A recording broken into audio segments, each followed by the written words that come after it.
Hi there, you're welcome to King of this video. Now today you've seen in the news that the Nigerian government has secured a loan of $800 million. Now this loan that they secured, they intend to distribute these funds as palliatives without any long-term plan to improve our economy.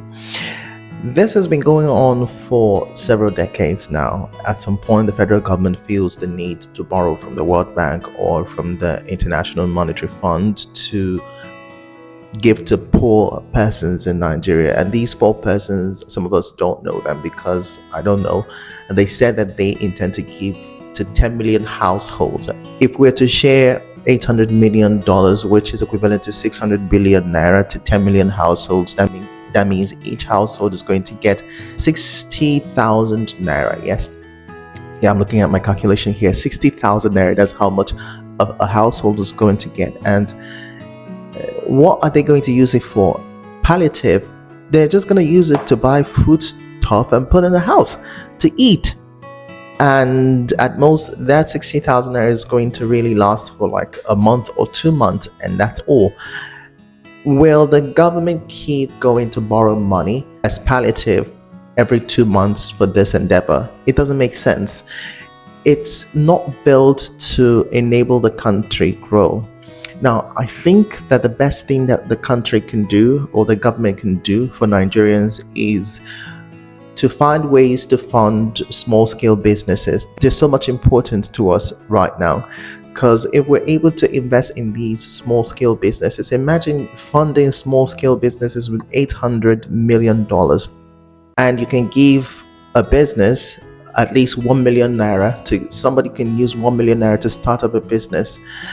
And that business is going to flourish. And if we give 1 million naira to about 500,000 Nigerian businesses, they're going to grow tremendously, right?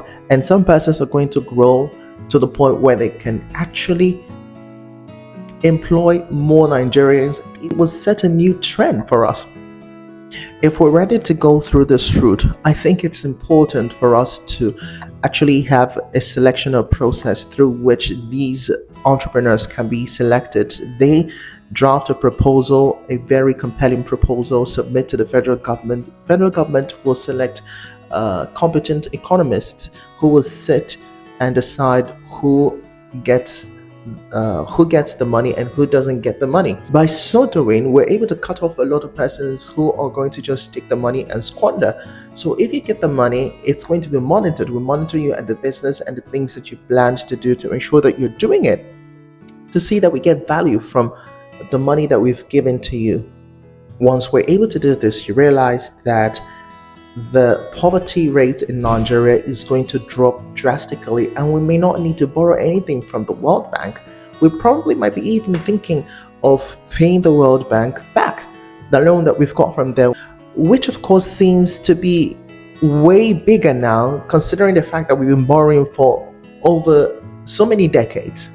For those of you who feel that 1 million naira is a small amount of money for someone to start up a business, have you seen apprentices in places like Onitsha, Nnewi, Aba, and Alaba International Market?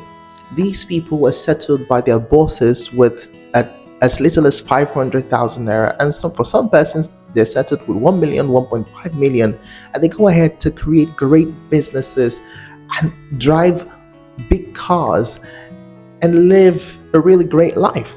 So I believe that this can happen if we have people with great entrepreneurial spirit and the passion to pursue this. We're definitely going to get this done.